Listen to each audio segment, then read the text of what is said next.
In the 20th century, clouds were seeded by numerous countries around the globe with various chemicals to produce rain. China was just doing this over the summer in Beijing to make sure that there weren't any rain, that there wasn't any rain during the Olympics.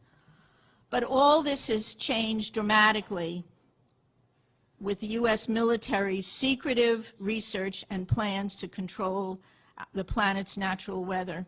This has not been given very much press, and we have to remember that we have a corporate-owned press where 85% of radio, television, and print media is owned by 5 corporations.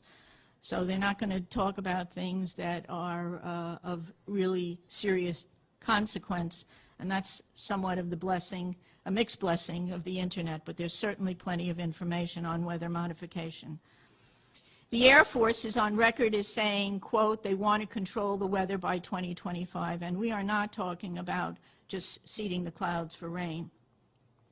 Weather modification means, quote, any activity performed with the intention of producing artificial changes in the composition, behavior, or dynamics of the atmosphere, unquote.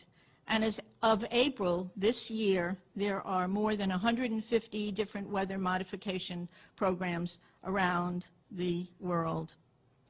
Since about 2000, the Department of Defense and the Department of Energy have been spraying the entire United States sky with the toxic brew of chemicals and other biologic agents.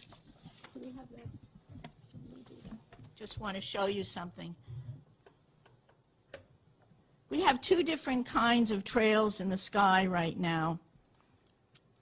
One are called contrails. How many of you know what contrails are? Contrails are what have been around from the ends of planes since World War II.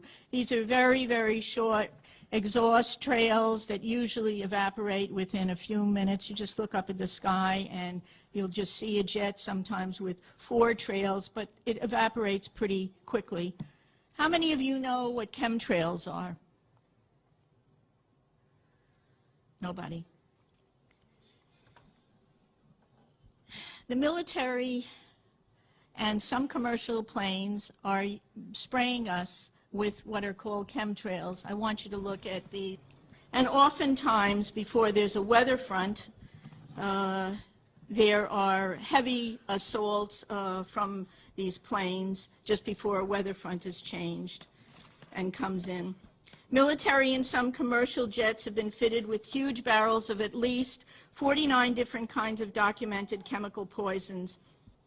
Among other documented ingredients in this toxic man-made clouds are pathogenic molds, fungi, weaponized viruses, and made in some places like the secret site at Fort Detrick, Maryland, which is supposed to be a cancer site, but there are a number of scholars and professors tracking this that have big questions about this.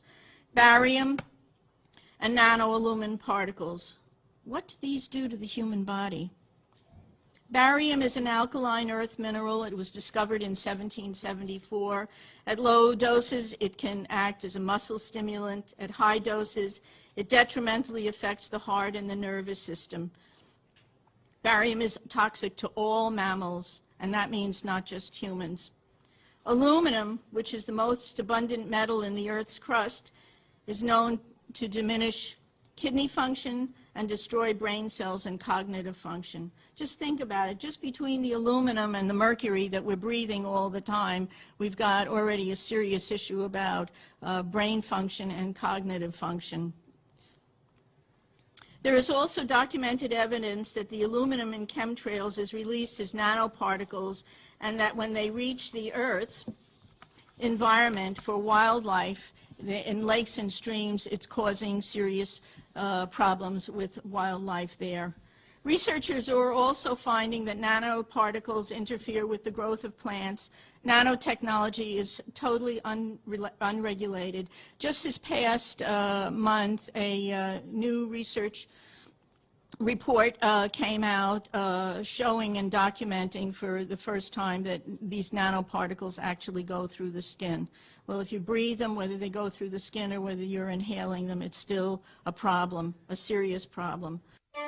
This excerpt is brought to you by the Massachusetts School of Law, the leader of reform in legal education and a leader in multimedia education for the public.